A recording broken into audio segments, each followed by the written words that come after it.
Olemme saaneet sijoitustiedon Teeren-peleihin tällä kertaa vieraaksi oikein Osuuspankin pääanalyytikon Antti Saaren. Tervetuloa. Kiitos, kiitos. Sekoitetaanko sut kuinka paljon Nordean Antti Saareen? Sanotaan, että vähemmän kuin joitain vuosia sitten. Nyt on ehkä aika hyvin, niin kun monet tietää, että meitä on kaksi. Että aika vähän tulee sekaannuksia. Lähinnä ne on sellaisia tapauksia, että jos maailmalla tapahtuu paljon ja tulee paljon haastatteluja ja muuta, niin välillä tulee sitten tarkistettavaksi quotit väärältä Antilta. Ja sitten kilpailijat-quotit, ja niitä voi vähän modata. Niitä voi vähän modata. Ja yleensä tulee aina mietitty, että onkohan mä nyt sanonut näin, ja että en taida olla. Tällaista välillä käy, mutta ei, se on ihan ymmärrettävää. No mitä tällainen pääanalyytikko sitten tekee, että katsoako se toimitusjohtaja pyöreäpäinen, niin lepposa ja kapeakasvoinen, tiukka saneerausjohtaja vai mitä päitä sillä pääanalyytikko analysoi? No pääanalyytikon hommassa tietysti niin on tämä analyysitiimin työn organisointi, että pidetään huoli siitä, että seurantakenttä on kunnossa, asiat pyörii niin kuin pitää ja tietysti on sitten meidän niin kuin sijoitusnäkemyksen viestintä keskeisessä roolissa. Ja kyllä se käytännössä aina on myöskin näin, että jos haluaa fiksulla tavalla olla pääanalyytikko, niin pitää itse seurata jotain yhtiöitä. Eli että pysyy tavallaan myöskin se tatsi siihen itse tekemiseen. Että ihan jos pelkästään niin kuin katselee mitä muut tekee ja koittaa sitä ohjata, niin se ei toimi. Että kyllä siinä ihan niin kuin raaka-analyysityötäkin täytyy tehdä. Et siinä mielessä tietysti aika moninaista hommaa se sisältyy. Sillä lailla. No sitten lähdetään taustoista liikkeelle. Onko sulle jo lapsena opetettu sijoittamista mitään? Mitä opit lapsena sijoittamisesta? No aika vähän. Tiedän kyllä, että molemmat vanhemmat sijoitti pieniä summia vähän tällainen niin osakesäästäjä hengessä ja tästä joskus puhuttiin, että tämä on fiksua pitkän aikavälin hommaa, mutta en nyt voi sanoa, että tähän kauheasti olisin silloin niin kuin asiasta tiennyt. Tiesin, että tämmöinen on olemassa ja he tekee, mutta en sillä lailla siihen tarttunut. Se on jo enemmän kuin mun lapsuudessa me en tiennyt tästä se maailman olemassaolostakaan, että se oli ihan jotain ihan muuta. Sitten meillä on sen verran ikäeroa, että sulla olisi ollut mahdollista ehkä jopa, että on lukiossa opetettu sijoittamista mitään sun aikana vielä. No ei oikein, että oli valinnainen taloustietokurssi.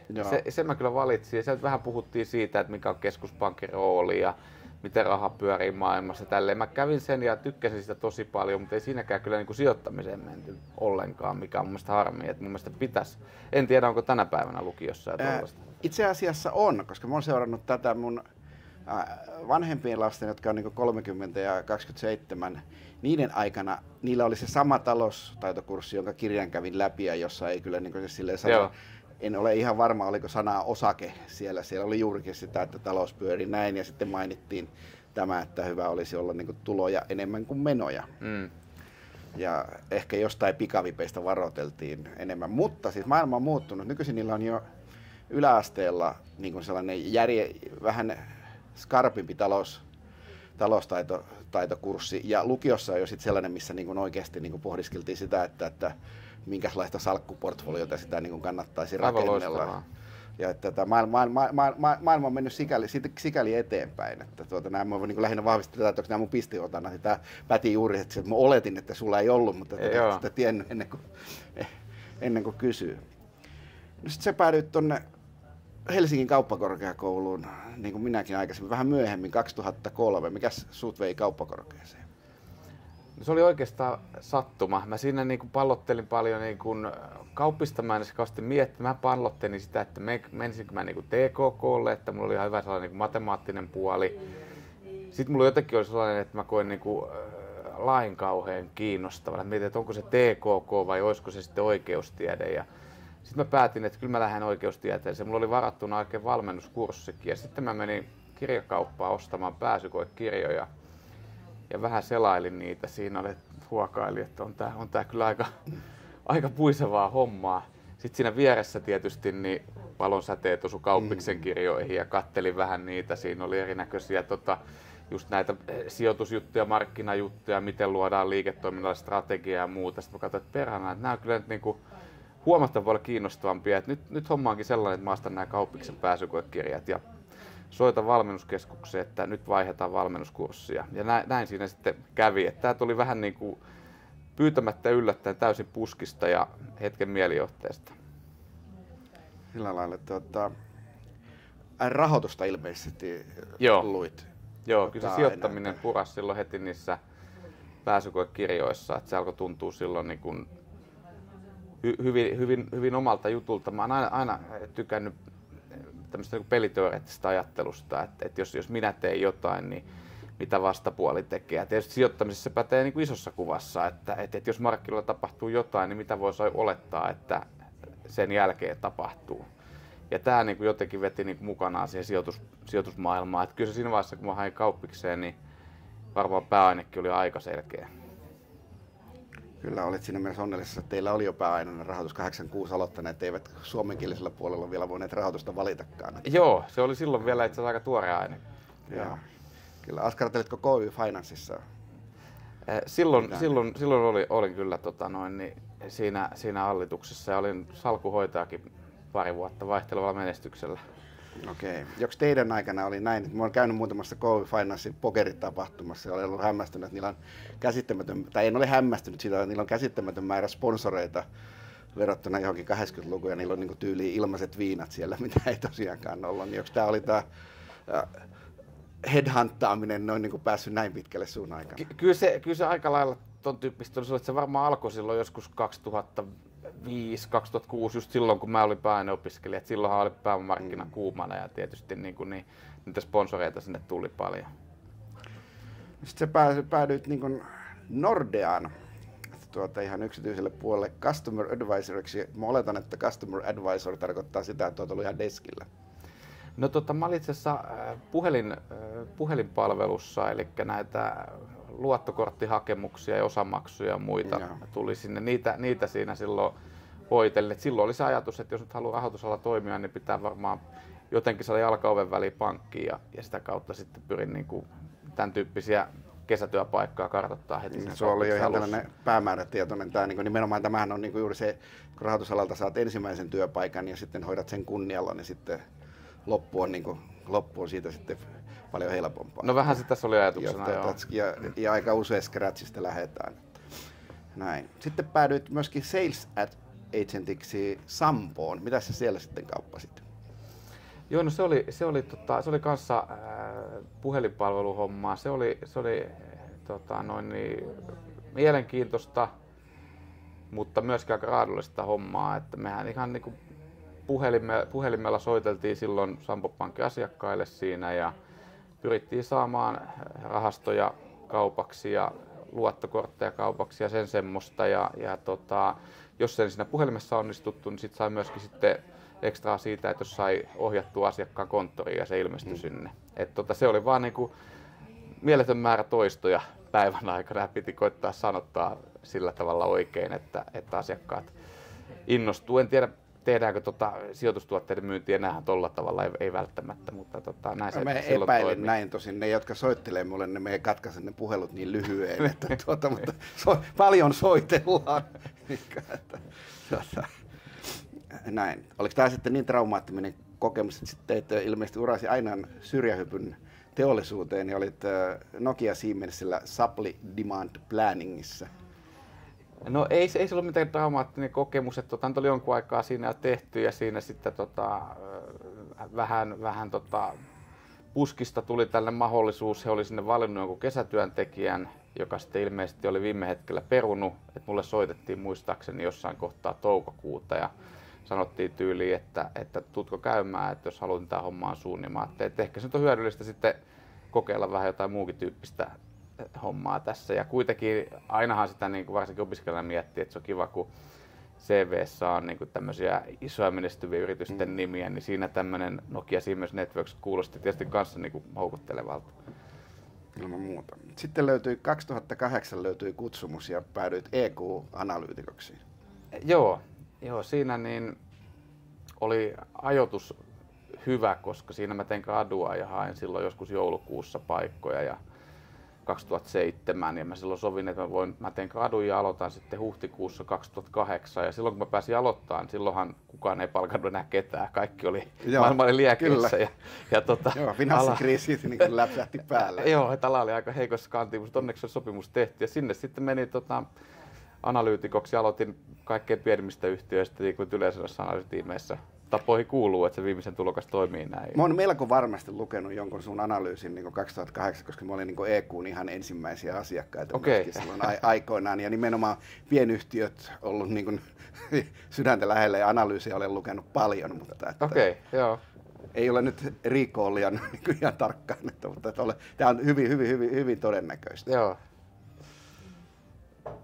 Sitten vielä viimeinen syrjähyppy ruotsalaiselle puolelle. Olitte sitten equity-analystina, financial analystina, tämä LinkedInistä poimittuna. Erosko tämä jotenkin EQ:n hommista vai vaihdoitko vaan niin kuin... Ei poikennut sinänsä, että nuo tittelit tietysti aina vähän talon mukaan vaihtelee, mutta siis ihan sama osakeanalyysiä tein Swedbankillekin, että siinä kävi sitten tällainen sattumus, että kun Nordnet osti EQ ja meillä hommat sitten loppu aivan niin joo, siis kyllä, koska Nordnet lopetti oman analyysitoimintansa ja sitten niillä oli kuitenkin tämä Inderes. Joo, sitten niin kuin siihen. Niin. Joo, että me analyysihommat loppu siellä ja silloin juuri samoihin aikoihin niin Swedbankilla oli haluja laajentua Suomeen, niin hän sitten palkkasi meiltä koko tiimin, että me hypättiin porukka käytännössä suoraan Swedbankin leipiin. Ja muuttomatkakin oli lyhyt, ja TQ:n toimisto oli silloin tuossa Postitalossa ja sitten Mannerheimin, tiedä olikohan 14 numeron muistaakseni, mihin Swedbank sitten niin meidät vei, että homma jatkui siinä aika lailla niin kuin samoilla spekseillä. Toki tuli vähän sitä kansainvälistä asiakaskuntaa ja muuta mukaan sitten Swedbankin myötä. Hur är det med din svenska? Det är inte så bra, det var bättre idag. Bättre än idag i Swedbank. Okei, joo. Ei ole tullut käytettyä niin paljon, sanotaan näin. Ei ole osuuspankissa niin paljon painanut. Ei ole niin paljon painanut, joo. Kyllä Suomella ja Englannilla on päässyt pitkälle. Joo. Hyvä. No sitten löytyy oikea koti Osuuspankista edelleen equity-analystina 2011-2014, ilmeisesti edelleenkin niin kuin, osakeanalyysiä. Kyllä joo, siinä vähän vaihtui sektorit, että siinä oli mielekäs kokonaisuus, siinä pääsi niin seuraamaan finanssisektoria, mikä nyt on kuitenkin, missä on painavia yhtiöitä, niin kuin Nordea ja Sampo esimerkiksi, ja tietysti sitten näyttäytyy mielenkiintoista myös se työnantaja niin siinä mielessä, että mä olin tohon asti uralla tottunut siihen, että jos ei joka vuosi on vähintään 3 kertaa YT-neuvottelut, niin on kopaasti pielessä. Se tuntui siinä kohtaa aika niin vakaalta ratkaisulta myöskin myllerryksen keskellä. Ja siellä nyt sitten sillä tiellä edelleen. Kyllä. Sitten sinusta tuli Equity Strategist 2015. Tarkoittiko tämä muutakin kuin palkankorotusta? No se tarkoitti sitä, että mä vastasin sitten meidän tästä ikään kuin koko niin markkinanäkemyksestä. Eli muutama yhtiö säilyi seurannassa, mutta selvästi tämä yhtiöseuranta väheni ja mä aloin niin kirjoittaa näitä strategiakommentteja funtsaamaan sitä, että meneekö markkina ylös ja alas ja jos ollaan osakkeissa, niin mihin sektoreihin pitää painottaa, mille maantieteellisille alueille, tämän tyyppistä hommaa sitten enemmän. Okei, ja sitten nykyinen homma 2019 ilmeisesti. Joo, 19 alusta. Head of Research, eli suomeksi pääanalyytikko. Joo. Ja tämä on nyt sitten, tämä on ilmeisesti mukana jo sille ihan alaisia ja kaikkea. Että. Joo, siinä silloin meillä tehtiin vähän isompi myllerys tuolla analyysikentässä ja meillä oli aikaisemmin tämmöisiä pienempiä analyysitiimejä, oli osakeanalyysiä, velkakirja-analyysiä. Nämä sitten yhdistettiin ja sitten siinä niin kun tarjottiin mahista ottaa se kokonaisuus, niin ei sitä voinut kieltäytyä. Et siinä on meillä nyt 10 analyytikkoa sitten siinä, mitä on tiimissä ohjattavana. Jos tällainen muutos sellaisesta niin kuin tiukasta hardcore-analyytikosta niin kuin tulee henkilöstöhallintoa mukana, niin oliko tämä niin kuin kulttuurisokki vai että vihdoinkin pääsee heiluttaa ruoskaa kokemus? Kyllä se oli, täytyy sanoa, että se oli kulttuurisokki, koska mulla ei ole ikinä ollut mitään sellaista ambitiota johtaa ketään. Et mulla on enemmänkin ollut se intohimo sijoittamiseen ja nimenomaan funtsata hyviä sijoituskohteita, analysoida niitä. Ja sitten tietysti alussa myöskin tuntui siltä, että on aika vaikea päästä asioista irti ja delegoida. Että aika usein miettii, että jos me pyydään jotain muuta tekemään kuin asian, niin miettiiköhän, että mä haluan vaan niinku sluibailla tässä. Kyllä siinä oli totuttelemista, mutta pikkuhiljaahan sitä sitten oppi niin kuin yhä paremmin niin kuin luottamaan siihen, että asiat hoituu, vaikkei kaikkea sohlaa itse, ja sitten tietysti sitä byrokratiaa ja kaikkea muuta, mitä se tuo tietysti se, niin kuin se esimiestyö mukanaan, niin sitä oppii. Tuli se kokemus, oppi vähän paremmin kuin hallitsee, että tavallaan niin kuin, nyt on ihan tyytyväinen kokonaisuuteen, mutta kyllä se oli shokki aluksi, sanotaan näin. Kyllä, mutta kyllä sitä nyt sitten 5 vuoteen jo tottuu monenlaiseen No, asiaan, näinhän niin se kuin alaisiinkin. No mitä nyt sitten omia sijoituksia nyt kaikki itseään kunnioittavat analyytikot tekee, mitä sun omasta salkusta sitten löytyy? No mulla on siellä niin, reilu 20 yhtiötä, pääasiassa suomalaisia ja jenkkiläisiä sijoituksia, varmaan aika lailla 50-50. Ainoa Suomen ja Jenkkien ulkopuolelta on sitten toi ASML Hollannista. Ja tietysti kun alalla toimii, se asettaa paljon rajoitteita, mitä voi tehdä, ja ehkä sen takia niin oma sijoitustyyli on muuttunut aika pitkäjänteiseksi tässä alalla toimimisen aikana. Että jos mä jotain ostan, niin mä yleensä lähden siitä, että tämä on niin kuin vuosiksi eteenpäin hyvä keissi. Että mä en niin omassa salkussa lähde niin metsästämään mitään niin kuin lyhyen aikavälin pikavoittoa. Siis totta kai lähdetään siitä ostaa hyvällä hinnalla ja voi nähdä, että tässä on lyhyellä aikavälin mahis, mutta myös aina haluan nähdä, että siinä on pitkäaikaista potentiaalia. Tosiaan 20 yhtiötä vähän reilu ja isoimmat omistukset on niin kuin aika suurilla painoilla. Isoimmat siellä on, jos sanotaan 5 isointa, niin on Jenkeistä on Johnson & Johnson ja Stryker, eli terveydenhuoltopuolelta. Sitten siellä on toi ADP ja Suomesta on sitten Nordea ja Sampo. Näin. Onko teillä sisäinen, teillä on varmaankin 30 päivän kaupankäyntikielto, siis että alle 30 päivän tämä poistaa niin kuin esimerkiksi pikavoitot IPOista. Joo, kyllä, se on. 80-luvulla pankkitoimihenkilöiden tällainen bonus, kun pääsi IPOja tekemään, mutta niissä oli vähän sama tilanne silloinkin kuin nytkin, että niitä ei voinut sille oikein hyvillä mieli holdata täältä ikuisuuteen, koska niistä 80 listautujistakin ihan kaikki ei ollut silleen supermenestystarinoita sitten loppujen lopuksi. Näin. Ja onko teillä, että jos on omaa suositusta vastaan, ei saa ostaa? Tämä on aika tavanomainen. Joo, ei voi treidata omaa, mutta ei myöskään kollegojen suositusta vastaan. Eli niin ikään kuin se, mikä on open näkemys, niin sitä ei voi tehdä vastaan. Joo, tämä on ihan tähän tosiaankin vie suuren osa hauskuudesta pois. Että menee vähän tylsäksi. No valjos on nykyinen sijoitusaste osakkeisiin niin kuin nettovarallisuudesta mitattuna? No mulla on tällä hetkellä aika paljon käteistä, että sanotaan näin, että varmaan niin kuin sijoitussalkku on puolet nettovarallisuudesta, mutta siitä on tällä hetkellä sijoitettuna ehkä semmoinen 80%. Niin, eli tästä päädymme noin 40.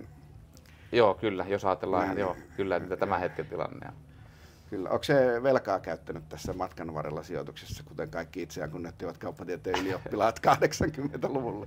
No en ole itse asiassa tuohon hommaan lähtenyt, että sitä ei kun... Sitten siinä lähestyi, nyt hauskuudesta otettiin taas yksi aspekti pois. Että sitä aikaa jossain vaiheessa ajattelin, että vähän tarpeeksi asuntolainaa, ja no sitä on sitten tässä aika hyvin sulateltu matkan varrella, mutta ei se nyt niin tavallaan jotenkin vaan ollut sellaista fiilistä, että olisi tarvinnut. No. Hiljaa hyvä tulee ja niin. Velattomana huolettomampaa. No näin se vähän on. Kyllä. No mennään sitten vaikka tähän Suomen markkinaan. Niin Suomihan nyt on jäänyt silleen iloisesti järkeen maailmanindeksistä yleensä ja Jenkeistä erityisesti. Miksi Suomi on näin pahasti perässä? No mun mielestä tuossa on kolme niin kuin keskeistä syytä. Yksi on tietysti se, että Jenkeissäkin, niin jos me katsotaan viime vuosien tuottoja, niin sehän on hyvin kapealla kärjellä. Siellä on ne isot teknologiayhtiöt ja se tietynlainen AI-hype-yhtiökenttä, mitkä on noussut. Iso osa yhtiöistä ei ole kovin kaksisesti kehittynyt. Eli meillähän puuttuu tämä AI-hype-yhtiökenttä ja se on yksilittävä tekijä. No toinen on sitten se, että teollisuus on ollut viimeiset 1,5 vuotta globaalisti heikossa hapessa ja meillä on taas korostetusti teollisuutta. Meillä on tärkeä metsäteollisuussektori, meillä on paljon konepaja ja kaikkea vastaavaa.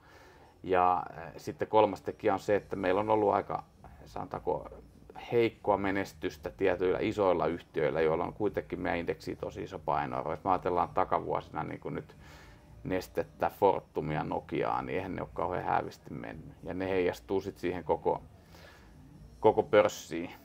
Tämä on se kokonaisuus ja sinänsä mä koitan aina rikkoa sen myytin, että kun kuulee sitä ajatusta, että Suomen taloudella menee huonosti ja sen takia Helsingin pörssillä menee huonosti, niin se ei todellakaan ole näin, koska kyllähän nämä yhtiöt pääosin tekee tuloksensa maailmalla. Et globaali teollisuus on mun mielestä niin kuin se, ja sen niin kuin suhdanne on se isoin tekijä, mikä ajaa Helsingin pörssiä mun mielestä. Onhan tässä tietysti tapahtunut tällainen pieni geopoliittinen kriisikin, kun me oltiin 10 vuotta sitten portti Venäjälle, niin nyt me ollaan Venäjän rajanaapuri noin niin kuin tälleen geopoliittisessa mielessä. Se on totta. Tai Euroopan peränurkka sitten, että me ollaan portti yhtään mihinkään. Se on totta, että varmaan tämmöinenkin vaikuttaa siinä, mietitään sitä houkuttelevuutta ulkomaisen sijoittajan silmiin. Joo, siis tämä on niin kuin, siis, että kiinteistösektorilla on niin kuin nimenomaan nyt on viimeisen vuoden parin aikana niin kuin nimenomaan tapahtunut tämä ilahduttava tapahtuma, mikä tapahtuu aina muutaman vuoden välein, että ulkomaalaiset vetää rahaa pois.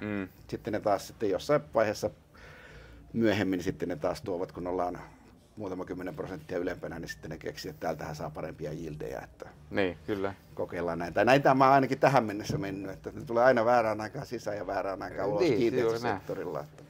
No tosin siis niin kuin tietysti saattaa olla, että tällä kertaa ei ihan heti käy näin, koska tällaisena Euroopan peränurkkana me kyllä pysytään, ettei me saada tätä maantiedettä ehkä ihan heti muutettua. Näinhän se tietysti on.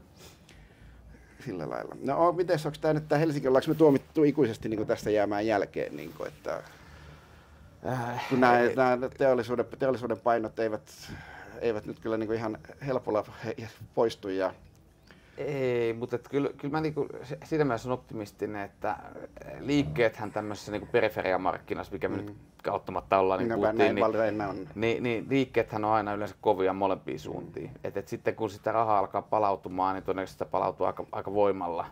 Ja toisaalta myöskin, niin kyllä mun mielestä se on näkynyt koko alkuvuosi sellaisia orastavia positiivisia merkkejä tuon teollisuuden saralta. Et jos ajatellaan ihan niin ostopäällikköindeksejä USAssa, ja Kiinan teollisuudessa tapahtuu, niin siellä on sellaista niin kuin pientä virkoamisen merkkiä, jolloin se tulee viiveellä myöskin niin meille näkyviä.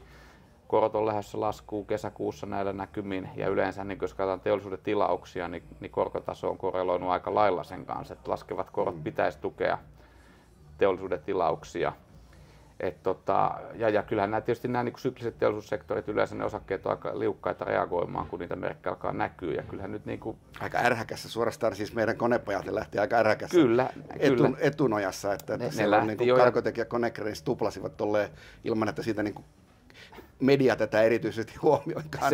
Se on juuri näin, ja nythän Stora Ensoltakin tuli positiivinen tulosvaroitus, että kyllä metsäkin näyttää merkkejä paremmasta. Että kyllä mä siihen uskon, että tämän vuoden aikana niin kyllä tuo homma tuosta lähtee Helsingin pörssissä rullaamaan. Se globaali teollisuus on ollut niin pitkään heikossa hapessa, että kyllä se nyt alkaa väkisinkin jo menemään parempaan. Ja toisaalta niin teollisuus on vähän semmoinen kokonaisuus, että se on harvoin semmoista niin kuin kädenlämpöistä. Että yleensä se on aina kuumaa tai kylmää. Että nyt ollaan pikkuhiljaa pääsemässä sieltä kylmästä pois. Joo, ja kyllä mä oon itse ollut niin kuin enemmän taipuvainen silleen, että jos niin kuin toinen käyrä menee näin ja toinen käyrä menee noin, niin kyllä mä oon usein enemmän kiinnostunut tästä kuin tuosta, joka on mennyt tuonne, koska mun havaintojen mukaan mikään käyrä ei mene niin kuin ekstrapoloidu ikuisesti. Niin. Että ihan tälleen, niin kuin, ja luinkin tällaisen Alma Median haastattelun, antoi joku osuuspankin Antti Saaria, jossa oli otsikoitiin, että nousuvire on vasta alkua, että otit silleen, sanotaan päänaloitikot, että harvoin ottaa näin vahvoja kantoja. Että voi olla, itse olen vähän samaa mieltä, niin olen tästä tyytyväinen, mutta perustelen nyt vähän. No oikeastaan se, mitä puhuit tuosta teollisuuden tilanteesta, niin se on tosi ratkaiseva. Ja ylipäätään, jos me katsotaan suomalaisia yhtiöitä, niin harvoin on tämmöistä tilannetta, että melkein kaikki näyttää halvalta. Että jos me otetaan tuon pöydälle HEX 25 yhtiöt, niin yleensä aina tuntuu, että me pystyy sanoa siitä 5 halpaa ja 5 tosi kallista. Mutta nyt tuntuu, että ei siellä oikein kallista ollenkaan. Kyllä, siis siellä oli niinku törkeän kallis Neste, törkeän kallis Elisa. Ja Kone oli välillä. Ja Kone oli niinku ihan hypehinnoissa, että niin. Kiina oli suorastaan valloittamassa 100% Kiinan markkinoista ja Kiinalla ajantamassa vähän aluettaankin tyylihinnoiteltu. Niinpä, että kyllä se, niinku se alhainen hinnoittelutaso plus sitten se, että teollisuus on lähdössä vetämään ja globaalistikin tämä osakemarkkinoiden vire on tullut niin laaja-alaisemmaksi. Näinhän se USAssakin, että ei se enää ole pelkästään niin nämä 7 mahtavaa, mitkä nousee, vaan siellä laajemmalla rintamalla osakkeet on otettu ylöspäin. Kyllä. Sitten meillä vedetään räppiäisiä Q1-tuloskaudesta. Ja tämähän nyt oli kaiketi, sanotaan, että pääsääntöisesti siellä ei nyt oikein isoja pettymyksiä oli yllättävän vähän, koska oli aika huono silleen, niin kuin, että talous nyt ei ollut kyllä kuitenkaan vielä niin kuin sanotaan nyt ei se Q1 ollut erityisen ylikuumentunut, vaan niin kuin, että korkeat korot olivat edelleen ja oltiin iloisessa taantumassa käytännössä. Niin, mutta että sieltä minkälainen vaikutelma sulle niin kuin yleisvaikutelma tästä tuloskaudesta jäi? Mitä nyt on vielä vähän jäljellä. Mutta... Joo, ihan niin kuin ok, että liikevaihdothan oli tosi laajalla rintamalla alle odotusten. Mikä kuvaa ehkä just sitä meidän niin sektorijakaumaa, mutta toisaalta niin moni yllättyy, kun kuulee, että tulosyllätyksiä nähtiin enemmän ylöspäin kuin alaspäin. Ja kannattavuustasot oli hyviä. Että kyllä yhtiöt hyvin pystyy sitten kuitenkin niin marginaaleja puolustaa tässä ympäristössä. Ja erityisen ilosta mun mielestä oli just nähdä se, että metsäteollisuus yllätti positiivisesti. Että vaikka ne tulokset laski edelleen roimasti vuoden takaisesta, niin mennään kuitenkin paremmin kuin mitä odotettiin ja suuntaa ylöspäin. Pitää myöskin muistaa, että vertailuluvuthan muuttuu Q2 eteenpäin huomattavasti alhaisemmiksi. Nyt vielä tulokset oli tuommoisen 12% alle vuoden takaisin, kun katsotaan koko Helsingin pörssiä, mutta ihmettelen, jos se Q3 mennessä käynyt nousuun. No, voitaisiko todeta tästä ensimmäisestä kvartterista sitten, että vähän sellainen taika tapahtuu, että yritykset yrittää niin kuin hankalissakin markkinaolosuhteissa yleensä aina tehdä niin kuin mahdollisimman paljon voittoa. Että tämähän tämä on tämä osakemarkkinoiden ihme, että me päästään vapaamatkustajina, sijoitetaan yhtiöihin ja siellä painetaan tulosta hikihatussa, oli nousukausi tai sitten laskukausi. No näinhän se on ja sehän se on se tietysti sijoittamisen hienous, että kyllä niin kuin yhtiöt aina niin kuin sopeutuu tilanteeseen kuin tilanteeseen. Että kun sijoittaa hyvin yhtiöihin, niin kyllä sieltä tulosta syntyy. Tälle IPO-spesialistina vuodesta 80, nyt on ollut, 80-luvulta, sanotaan vuodesta 86, niin nythän on ollut niin kuin, että oikeastaan ketään ei ole tullut. Ja koska me nähdään sitten ensimmäiset IPOt, mikä on paras arvaus? No mun mielestä niin tässä on sen verran pitkä kuivakausi, että kyllähän niitä tulijoita olisi. Tällä hetkellä ongelma varmaan just on tämä arvostustaso, että listaajilla on hyvin erilainen näkökanta oikeasta hinnasta kuin sitten taas markkinoilla. Ja mitä enemmän markkinat nousee, sitä paremmin alkaa varmaan tässä mätsäämään.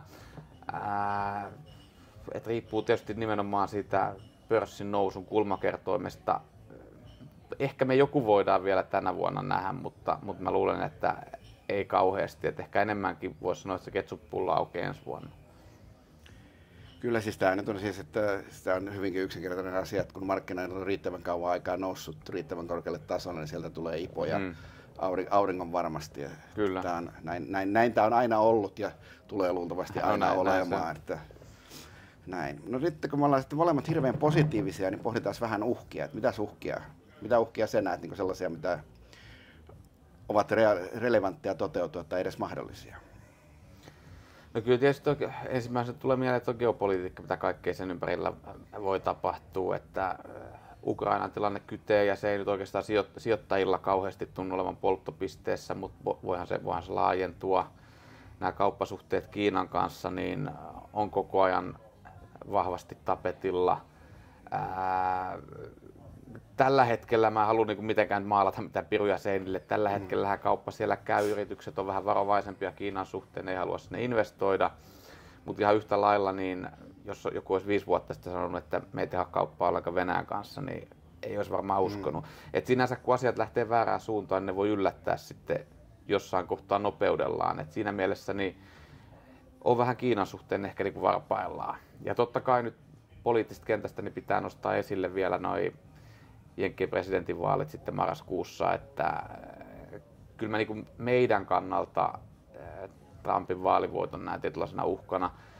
Se, että onko sillä USAlle tai USA-markkinoille mitään väliä, niin en mä kauheasti usko. Että kyllä se jenkkitalous menee aika omilla urillaan ja presidentin vaikutus siihen on vähäisempi, mutta sitten just se, että meidän kannalta niin voi olla isoja vaikutuksia siltä, että mitä tapahtuu, tuleeko isoja tulleja, miten jenkit haluaa toimia Euroopan kanssa yhtenäisesti, mitä tapahtuu Kiinasuhteilla, koko tämä geopoliittinen asetelma, niin se on varmaan semmoinen kaikkein isoin kysymys.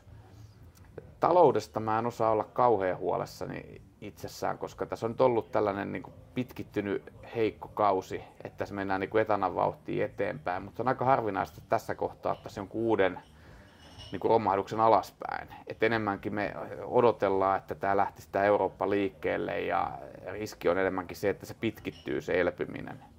En tiedä, onko samaa mieltä, mutta mä en niin kuin siitä osaa olla kauhean huolissaan. Ne liittyy enemmänkin tämmöisiin eventteihin sitten nämä riskit. Niin, no siis sanotaan tällainen suora tekijä on se, että jos koronlaskujen toteutuminen viivästyy, niin kyllä meillä sitten niin kuin osakemarkkinoiden niin kuin kehitys ainakin sen verran heikompaa on, että kyllähän tämä, niin kuin nämä meidän osakkeiden tunnusluvut, niin kyllä niitä täytyy peilata aina kulloiseenkin korkotasoon, tai mieluumminkin nimenomaan tulevaan korkotasoon. Mutta että se on totta, ja tuossa tietysti vielä tuntuu olevan nimenomaan se, että mitä Fed tekee. Että se, että EKP nyt laskee kesäkuussa, ja se on varmaan taloudelle hyvä asia, mutta kyllä se tuntuu siltä, että Fedin korkotaso on se, joka sääntelee globaaleita osakemarkkinoita.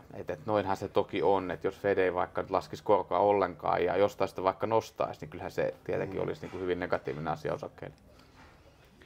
Näin, mutta sehän ei tietenkään tarkoita sitä, että Fed ei laske tai vaikka nostaa, että EKPhän voi tehdä mitä vaan sinänsä siitä, että eri talousalueet, mutta että varmasti näin, toki se on niin kuin siitä, että korkoja ei lasketa, jos talous niin kuin ikään kuin rullailee. Ja meillä on niin kuin täällä Suomessa vähän ongelmana se, että me ollaan täällä iloisessa taantumassa, käpristellään enemmänkin kuin sitten taas niin kuin Etelä-Euroopassa on kuitenkin jo vähän bileet menossa. Että. No näin se vähän on. Ja sitten se EKPn korko, niin kuin se pitää ikään kuin niiden rustata koko talousalueelle. Että. Länsinaapuri on kuitenkin tiputti tuossa korkoa, mitä niin kuin Ruotsiin vähän sijoittajana, niin suhtauduisi suopeasti. Joo, kyllä se meillä varmaan, jos olisi oma keskuspankki, niin voi olla, että tultaisiin samassa leirissä. Aivan varmasti olisi näin käynyt, mutta se ei ole siis relevantti vaihtoehto. No sitten siellä Jenkeissä, nyt kun tämä Magnificent Seven on niin kuin vetänyt sitä noin niin kyllähän nyt jossain vaiheessa on ylihinnoiteltu. Onko ne nyt jo ylihinnoiteltu? Ei mun mielestä.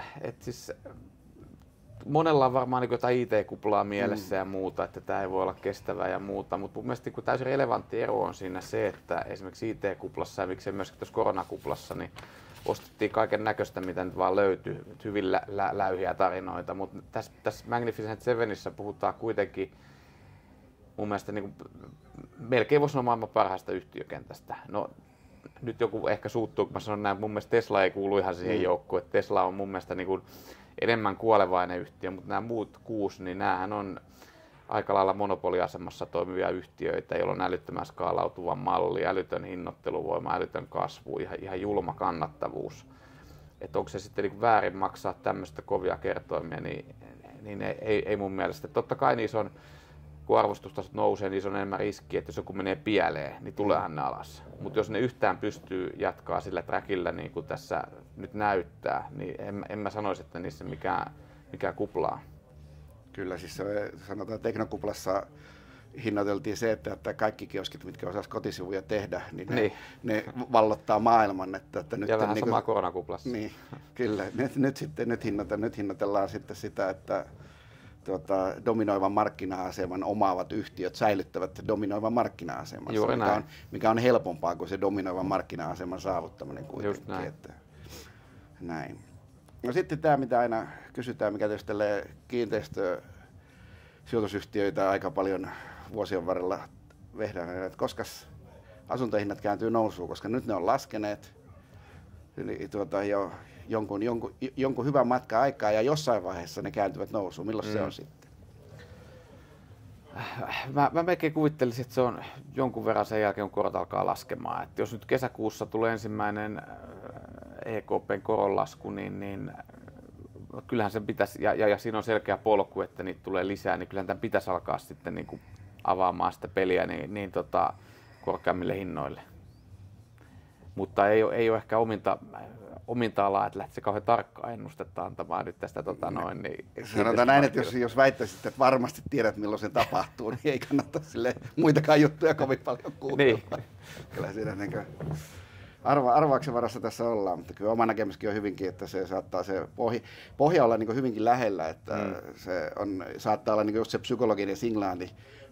Kovin muuta suurta merkitystä sillä ei ole, että TKP tekee yhden pienen ensimmäisen leikkauksensa, mutta että se sitten niin se, että koska on varmasti patoutunutta muuttotarvetta ja asumistarvetta, joka on nyt sitten, kun kaikki on niin kuin, kukaan ei ole uskottanut kiinteistövälittäjien liittoa, joka on kertonut nyt kohta 1,5 vuotta peräkkäin, että nyt alkaa markkinoilla olla pientä virinää. Niin, Joo, ja onhan se ihan varmasti se, että harvahan usko, miten nopeasti nämä korot tulee yli. Et silloin niin kun puhuttiin, että nousee prossaa, nousee 2, nousee 3, niin varmaan monella tuli vähän sellainen epäusko, että koko ajan ne vaan nousee, vaikka kaikki sanoo, että ne ei nouse, että kuinka ylös ne voi mennä. Mutta nyt jos todella nähdään, että ne alkaa menee toiseen suuntaan, niin onhan silleen niin psykologisesti iso merkitys nimenomaan. Näin on, enkä ollut mitenkään syytön näihin väärin korkonäkemyksiin, niin kuin, että kyllä niin nostan käden ylös virheen merkiksi. Mutta siitä pääsi kyllä sitten maksamaankin ihan, niin kuin, että osakemarkkinoilla väärästä korkonäkemystä, niin yleensä siitä selviää rahalla. Että näin se on. Tämä on tavanomaista.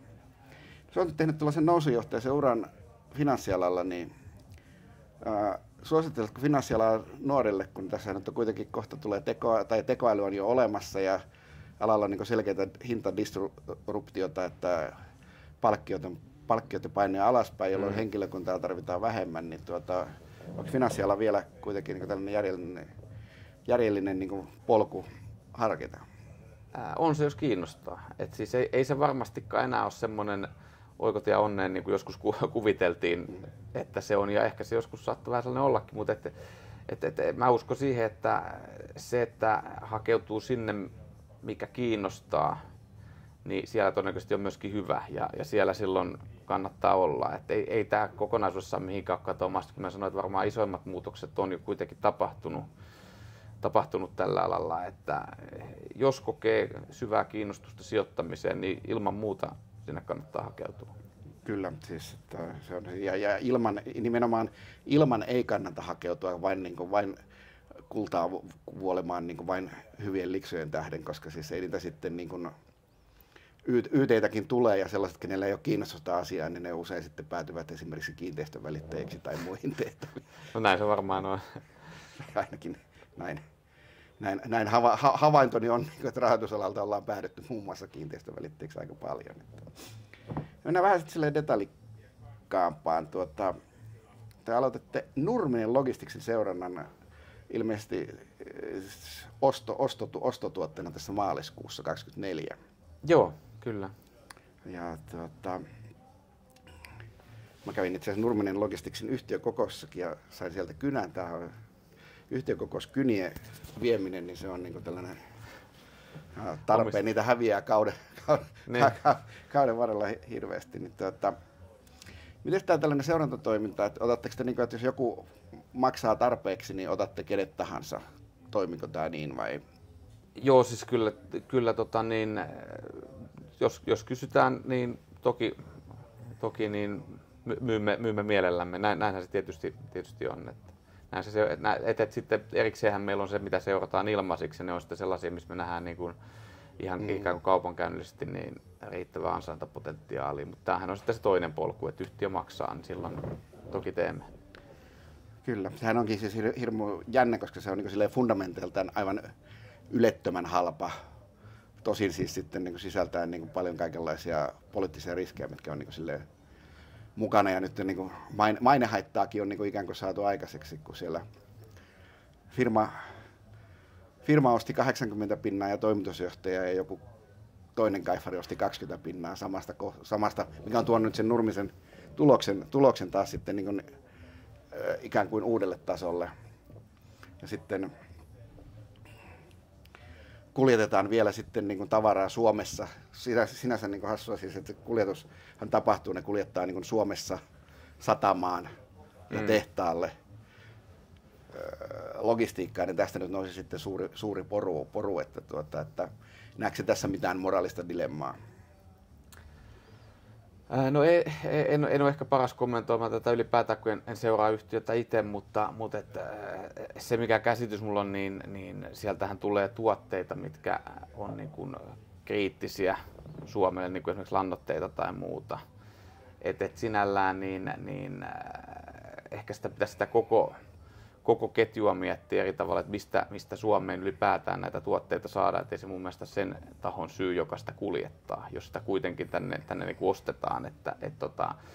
Mutta tosiaan niin en tunne tätä keissiä niin kuin kyllin hyvin, että kun ei ole itsellä seurannassa. Sen tiedän, että meillä on siinä niin kuin positiivinen näkemys yhtiöstä, että uskotaan kuitenkin siihen, että tämä niin kuin raideliikenne ESG-syistä ja myöskin tästä nearshoringista, eli siitä, että valmistus tulee lähemmäs kotia tänne Eurooppaan, esimerkiksi Aasiasta, niin että se tukee tätä liiketoimintamallia ja osake on niin tähän huomioiden edullinen. Joo, mä oon sen teidänkin analyysiä, mulla on pieni positio itsellänikin, koska niin tällaiset päälle räityt osakkeet on aina ollut sille lähellä sydäntä, niin se, tavallaan näin. No sitten, mutta otetaan tällainen, mitä aina kysytään, että jos olisi pakko, nyt olisi ihan pakko ostaa Helsingistä yhtä osaketta vuodeksi, eli mikä se valinta olisi?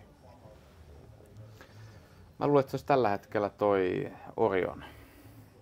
Siinä on kuitenkin se on stabiili business, siinä on hyvä vakaa osinko, mutta sen lisäksi siinä on myöskin aika paljon kasvupotentiaalia, mitä mun mielestä ei tällä hetkellä niin paljon hinnoitella. Et kyllähän tämä eturauhassyöpälääke Nubeqahan on nyt lähdössä vetämään ja se pitäisi tuoda selvää kasvua lähivuosien aikana.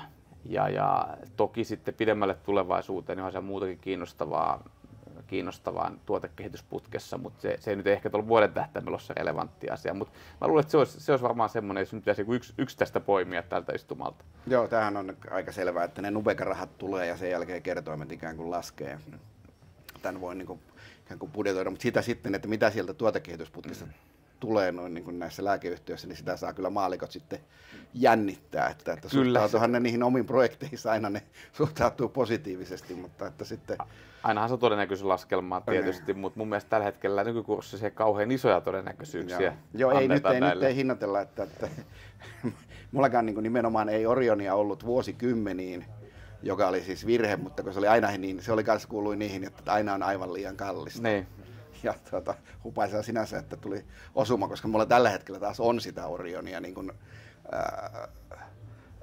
saattaa olla, niin kun, että tämä mun Orion kierrokseni, on, niin kun, jossa nyt olen, niin saattaa olla mun ensimmäinen, vaikka niin kun olen sitä Orionia katsellut, mutta että se on niin tälleen, että juurikin, että lääketeollisuus, mitä ymmärrän lääketeollisuudesta, en juuri mitään, paitsi että tiedän, että ibuprofeenia, sama se on, että mitä ibuprofeenia ostaa, ja sitten silti jostain syystä jotkut ostaa niin kuin 50% kalliimpaa buranaa, kun sitä mainostettiin televisiossa.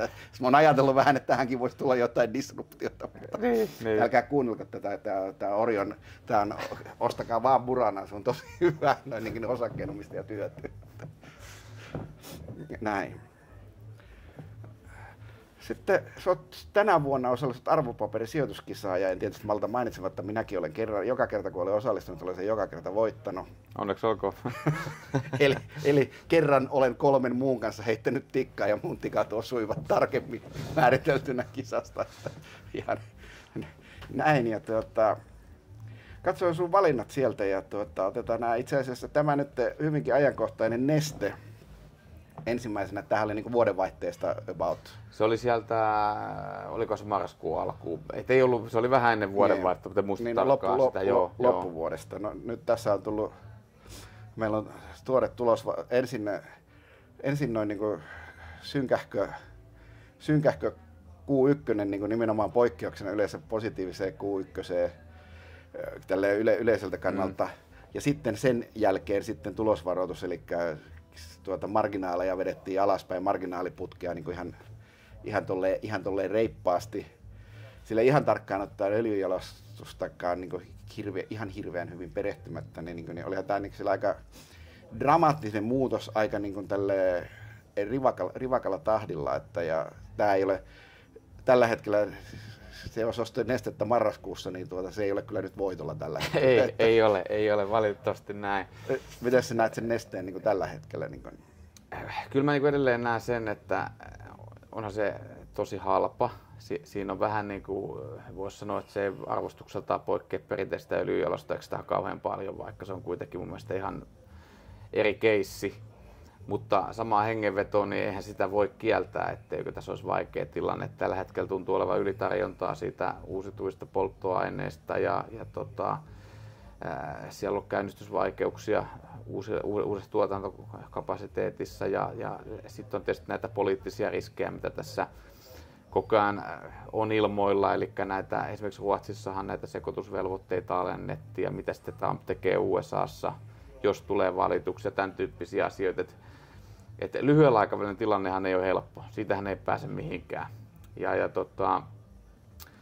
Täytyy sanoa, että tuo sijoituskisan salkku on siinä mielessä mielenkiintoinen, että mähän en itse omista yhtään niistä, koska niin kuin mä sanoin alussa, niin mä koetan aina hakea niin kuin pitkäjänteisiä sijoituksia. Nyt mä ajattelin nimenomaan näin, että kun on 12 kuukauden horisontti, että missä mä näen tässä niin kuin parhaan pihviä. Ehkä olisi pitänyt ajatella vaan silti sitä pitkäaikajännettä. Että mä niin kuin lähdin tässä Kempover, aivan kuin Nestekin, mä ajattelin, että ne on kuitenkin kasvukeissejä, niitä on lyöty jo aika paljon ja niitä oli, mutta ei ne ole ihan vielä lähtenyt sitten kuitenkaan sieltä oikeenemaan.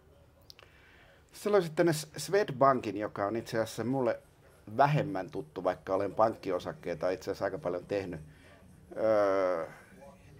Missäs kaikkialla Swedbank askarteli, entinen työnantaja kuitenkin, niin sehän käsittääkseni vetäytyi Suomesta kuitenkin.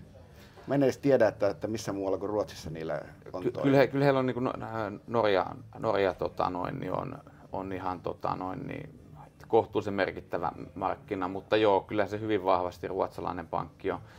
No mulla oli silloin se ajatus, että pohjoismaiset pankit on niin kuin ihan arvostusperusteisesti älyttömän halpoja silloin syksyllä. Että oli ehkä, niin kuin olivatkin. Niin kuin olivatkin. Kysymykseni olikin, että niin. Miksi sitten otit silloin Swedbankin, enkä sitten silloin niin kuin suomalaisetkin pankit olivat vielä niin kuin kuitenkin, niin kuin, oliko tämä vielä halvemmin arvostettu siinä vaiheessa? No se taisi olla silloin vielä halvemmin, mutta toinen syy valita Swedbank oli se, että mä halusin siihen ton kruunuriskin, koska se oli just sitä aikaa, kun tämä kisa alkoi, niin toi Ruotsin kruunu oli ihan käsittämättömän edullinen. Et mä silloin ajattelin nimenomaan näin, että tuossa varmaan saa ihan hyvän arvostusnousun ylipäätään pankkiosakkeista ja sen lisäksi mä ajattelin, että toi kruunu nyt on varmaan niin 10% alihinnoiteltu, että mä otan sen valuuttahyödyn vielä siitä.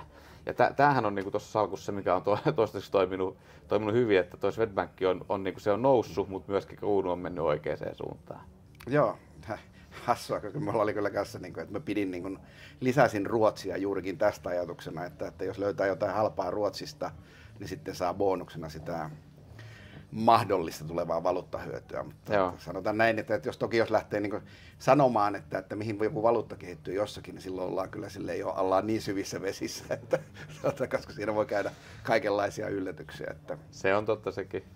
Tunnen kyllä paljon kavereita, jotka yleensä kertoo, että kertoo tietävänsä, mihin joku dollari, euro menee, ja että sitten mä vaan sanon, että good luck, niin kuin se treidaamaan sitä sitten, että jos maailmassa on tehokkaita markkinoita, niin jossa siis on sitten vielä osapuolia, jotka ovat niin kuin silleen meille osin ennalta-arvaamatta meille kaikenlaisia keskuspankkeja, joilla on valuuttapositioita ja sitä omaa valuuttaansa rajattomasti, niin siellä sitten niin kuin lisäarvon tekeminen on aika haastavaa. Joo, se on se tietenkin näin, ja toisekseen vielä se, että valuuttatreidaushan ylipäätään on nollasummapeliä, että harvemmin mikään valuutta nyt vahvistuu tai heikentyy loputtomiin. Osakkeissa nyt kuitenkin yleensä pitkällä aikavälillä suuntaan ylöspäin. Joo, kyllä. Plussummapelit ovat selkeästi kivempiä paljon optiokauppaa aikanaan tehdään kuin nollasummapelit, kuten pokeri esimerkiksi. Pokerissa on sitten oma muu hauskuutensa. No sitten sulla osui siellä myöskin tämä Kempower, joka oli silloin kai tullut jo ihan noin niin siis sillain ilmat pois, mutta ei se kyllä siitäkään ole sitten on niin kuin lähinnä tullut niin kuin... Ei se ei ole vielä lähtenyt elpyä, että nyt en muista tarkkaan, onko se suunnilleen samoissa vai onko se hitus alaspäin, mutta joo, se oli myös vähän tällainen ajatus, että mä ajattelen, että se on kuitenkin kasvava ala, siellä on sitä uutta kapasiteettia saatu ja ajatus oli se, että se siitä lähtee kyllä niin kuin sitten vähitellen elpymään. Ei nyt sitä on odoteltu sitä elpymistä. Et toki tässä on ollut vähän epäonneita, poliittiset lakot on vaikuttanut alkuvuonna negatiivisesti ja muuta, mutta se oli nimenomaan ajatus kanssa, että kasvuyhtiö, joka elpyy. On se tietysti silleen vähän, toisaalta siis niin vähän hassu ajatus on se, että Suomesta käsin valloitetaan noin niin kuin nämä sähköautojen latauspisteet, mutta toisaalta kyllä aika hassulta ajatukselta tuntuu, että Suomesta käsin valloitetaan matkapuhelinmarkkina. Näin se on, ja sitten mun mielestä on kuitenkin se kemppoversio vielä se, että toi latausmarkkina on niin älytöntä vauhtia kasvavaa, että mä myöskin olen ajatellut sitä, että siinä on niin kuin kakussa toistaiseksi otettavaa, että kaikki alathan jossain vaiheessa konsolidoituu, mutta se on yleensä siinä vaiheessa, kun se kasvu alkaa hiipumaan, että tässä vaiheessa siellä pitäisi olla kyllä niin kuin tilaa ja onhan heillä niin kuin tiettyjä hyviä puolia omissa tuotteissaan kuitenkin. Että. Tässähän varmaan Kempowerilla korkattiin tuossa viime viikolla, kun Musk ilmoitti laittavansa irtisanovansa koko oman Supercharger-organisaationsa ja sitten 2 päivän päästä ilmoitti, että ei tämä nyt itse asiassa, että ei hän lopetakaan sitä, että sitten pantiin korkit kiinni. Että. Joo, kaikki tämmöinen vaikuttaa, että kyllä se uutisvirta heiluttaa tuon tyyppistä lappua ihan älyttömästi. Et uskon vielä, että tässä on ihan hyvät mahikset kyllä niin kuin järkeviin tuottoihin ennen kuin tämä kisa loppuu. Joo. No sitten sulla on siellä vielä QT Group, joka on taas silleen niin kuin sellainen huikea menestystarina, jota tosin en ole itse uskaltanut lisätä tyyliin siitä, kun se Digiasta niin kuin spinnattiin, koska sekin on aina tuntuu olevan hirveän kallista. Enkä nyt edes tiedä, sehän on niin kuin kans tällainen iloisesti pomppinut tässä, niin kuin tehnyt aika radikaaleja liikkeitäkin. Miten nykyisellä hintatasolla näet QT:n? Että kyllähän siinä aika paljon kasvua on hinnoiteltu nykyistä on siinä hinnoiteltu jo, mutta toisaalta niin hyvinhän se menee, hyvin se kasvaa, sillä on niin kanssa aika vahva se träkki, että jos tänään alkaisi kisa, niin en välttämättä ottaisi sitä mukaan, se on noussut aika paljon niiltä tasoilta, mutta kyllä se edelleen, mä uskon, että se voi hyvä pitkäaikainen sijoitus olla, en kyllä itse omista. Mutta. Sitten osakemies oli ottanut sinne vähän salkkuun myöskin high yield bondeja. Joo, siinä oli vähän tämmönen, se oli niin jotenkin no-braineri silloin, se oli just sitä aikaa, kun spreadit oli ylempänä ja tämä kisa alkoi just silloin, kun vielä oli korot aika lailla siellä huipussa, eli USAssakin vielä pelättiin, että nouseeko ne vaan jatkuvasti.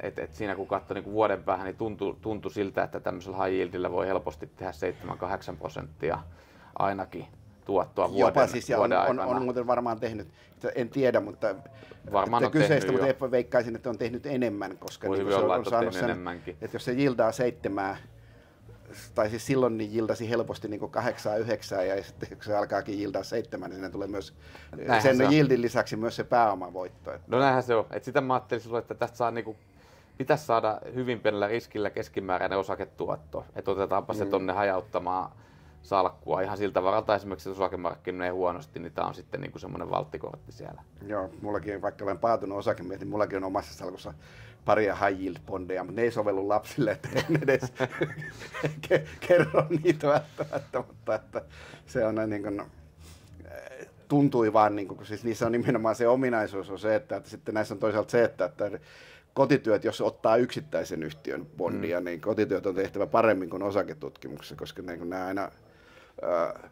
ainakin kerran vuosikymmenessä on se tilanne, että tulee joku korona ja siellä ostolaidassa ei ole yhtään ketään. Niinpä, osakkeessa on aina joku ostolaita, joka sitten väistää päivittää 5% alaspäin paniikkitilanteessakin, mutta että siellä niitä sitten ei ota kukaan. Ja lisäksi niin kuin osakeyhtiössä, kun yhtiö alkaa hiipumaan, niin se konkurssiprosessi, niin kuin siinä ikään kuin ymmärtää sen kyllä niin kuin sille ikään kuin varhaisemmin, mutta siinä vaiheessa, kun osakesijoittaja ymmärtää, että nyt ollaan muuten pahassa kusessa, niin silloin ne bondimarkkina on jo hinnoitellut sen niin kuin silleen, että ei siltä saa niin kuin mitään. Että, kyllä. Että se ei ole se. Ja se markkinahan on siis tosiaan stabilisoitunut nyt niin kuin vähän, mutta vieläkin ollaan niin kuin aika korkealla tasolla, että en ihan niin kuin pois sulkisi näitä niin kuin tähänkään hintaan, että kyllä siellä niin kuin tuntuisi aika solideista yhtiöistä saavan aika kovia bondituottoja. Onhan se näin, ja kuitenkin jos korot tässä nyt on menossa alaspäin, niin todennäköisesti saa vähän niin kuin sitä arvonmuutosta siitäkin. Ja kuitenkin kun sijoitetaan tämmöiseen niin kuin bondi ETF:ään, niin se, että jos siellä joku yksittäinen menee defaulttiin, niin se merkitys on kuitenkin aika rajallinen. Että se on ihan eri peliä kuitenkin kuin tämä, mistä äsken mainitsin. Se on paljon jännempää ottaa. Se on paljon jännempää, joo, että voi pitää yksittäisen bondeja. Kyllä, näin. Sitten niin kun sulla on ollut, nyt sä oot ollut jo 5 vuotta samassa työpaikassa, oot vaihtanut, joko edennyt tai vaihtanut eteenpäin, niin katsotaan, että missä sä haluaisit nähdä itsesi 10 vuoden päästä? Sulla on vielä työvuoraa vaikka kuinka paljon jäljellä. Sitä on jo, no vähän sellaisia asioita, mitä mä en oikeastaan koskaan niin kuin miettinyt sen jälkeen, kun mä valmistunut ekaa työpaikkaa, että mä niin kuin tykkään sijoittamisesta ja se on niin kuin se ohjaava tekijä, että se vie sitten vähän niin kuin mukana, että mitä kiinnostavaa sen ympärillä tapahtuu.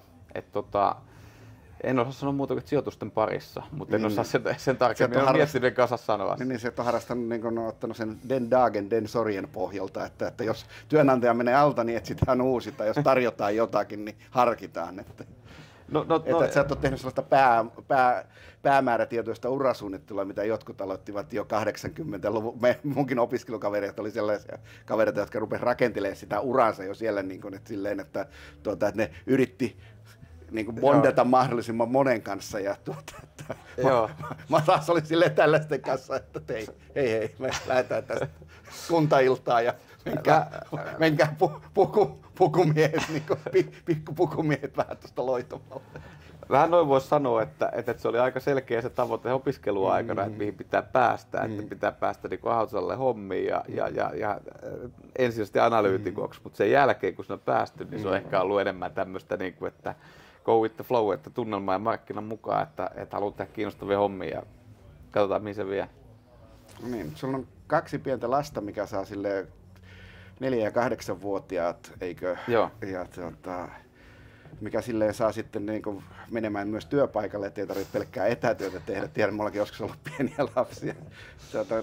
Mitenkäs nyt sitten silleen, että sitten kun ne alkaa kyselemään itse, niin suositteletko A, kauppakorkeakoulua, B, rahoitusalaa lapsille kysyttäessä, koska kyllä ne jossain vaiheessa rupeaa kyselemään. Ei ehkä ihan vielä. Että Mä haluaisin ehkä enemmänkin kertoa totuudenmukaisesti niistä jutuista, että parempi, että he hankkiutuu sinne, mikä heitä kiinnostaa. Että kannustaa tietysti opiskelemaan, mutta se, että onko se niin kuin taloustiede vai oikeustiede vai lääketiede tai biologia, teologia, mikä ikinä, niin mun mielestä on paras, että menevät sen niin kuin oman kiinnostuksen mukaan. Että meillä niin kuin, koitan totuudenmukaisesti kertoa sen, mikä tiedän eri osa-alueista, mutta en haluaisi niinku ohjata sinne. En näe mitään syytä, että miksi heidän pitäisi mennä just kaupalliselle alalle vaikkapa. Näin. Mutta sulle mitä ilmeisimmin rahoitusala on tarjonnut sellaisen niin kuin mielekkään elämän ja urapolun noin niin kuin ainakin tähän asti. No näin voisi sanoa, joo. Olen tyytyväinen sinänsä siihen, että satuin ne kirjat löytämään kirjakaupasta silloin. Mulla vähän tämä kauppakorkeakoulu löytyi siltä pohjalta, että mä löysin yksistä papereista, kun se oli vielä vuokrasääntelyaikaa, niin luin niitä papereita, kun ei ollut yhtään mitään tietoa. Mä tiedän, mitä kauppakorkeakoulussa opiskellaankaan edessä. Se ei tuolla Lauritsalassa ollut sille yleistä tietoa. Niin, sitten katsoin, että yhdestä lopusta, että kauppakorkeakoulun ylioppilaskunta takaa kaikille ulkopaikkakuntalaisille asunnon. Minä tiesin Helsingissä asumista sen verran, että A, haluaisin muuttaa sinne, B, sieltä ei saa asuntoa, ja C, jos sieltä saa asunnon, niin mulla ei ole siihen varaan. Takaa asunnon. Okei, se kauppakorkeakoulu hieno aika. Kyllä. Nyt tämä ei enää ole niin suuri murhe. Tosin nyt näyttää siltä, että palataan taas siihen vähän jossain määrin ehkä soluasumiseen ja vähän vaatimattomampaan asumiseen takaisin. Semmoista tässä vähän tuntuu olevan ilmoilla, joo. Ei se kyllä, se voi ihan 1 vuoden niin esimerkiksi asua samassa 12 neliön yksiössä jonkun toisen opiskelijan kanssa. Ei siihen kuole. Joo. Kiitoksia haastattelusta, Antti Saari. Kiitos.